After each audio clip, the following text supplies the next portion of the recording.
Face کے پیسے نہ ہونے کے سبب بیٹی کو 8 ماہ تک اسکول نہیں بھیج سکا۔ عمر اکمل برے دنوں کو یاد کرتے ہوئے اب دیدہ ہو گئے۔ ناظرین، فٹو سٹوریز میں ایک بار پھر خوش آمدید۔ شروع کرتے ہیں آج کی سٹوری۔ حال ہی میں کرکٹر عمر اکمل نے ایک نجی ٹی وی کے ٹاک شو میں بطور مہمان شرکت کی۔ اس دوران جہاں انہوں نے متعدد دلچسپ سوالات کے جواب دیے، وہیں انہوں نے خود پر آنے والے برے دنوں کی بھی یاد تازہ کی۔ پاکستان کے لیے 6 ورلڈ کپ کھیلنے والے عمر اکمل نے خود پر لگنے والے سٹے بازی کے الزامات اور بعد ازاں 2 پاکستان اور 1 بیرون ملک مقدمے میں سرخرو ہونے سے متعلق بات کی۔ ان کا کہنا تھا کہ جو کمایا تھا اپنے اوپر لگنے والے الزامات کو جھوٹ ثابت کرنے کے لیے مقدمات میں لگا دیا تھا۔ انہیں یاد ہے کہ ایک بار ان کی بیٹی نے ان سے باہر سے اپنی پسندیدہ غذا کھانے کی فرمائش کی تھی، مگر ان کے پاس پیسے نہیں تھے۔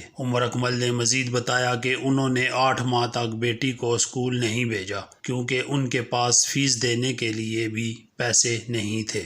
برے دنوں کو یاد کرتے ہوئے عمر اکمل اب دیدہ ہو گئے۔ انہوں نے اپنے آنسو پونچھتے ہوئے کہا کہ برے وقت میں سب نے ان کا ساتھ چھوڑ دیا تھا، بس ایک ان کی اہلیہ تھی جنہوں نے انہیں گرنے نہیں دیا اور سنبھالے رکھا۔ شو کے دوران عمر اکمل کا مزید کہنا تھا کہ ماضی میں انہیں سٹے بازی کی بہت سی آفرز آئیں۔ وہ ہر پیشکش سے متعلق پی سی بی اور آئی سی سی کو ضرور آگاہ کرتے تھے۔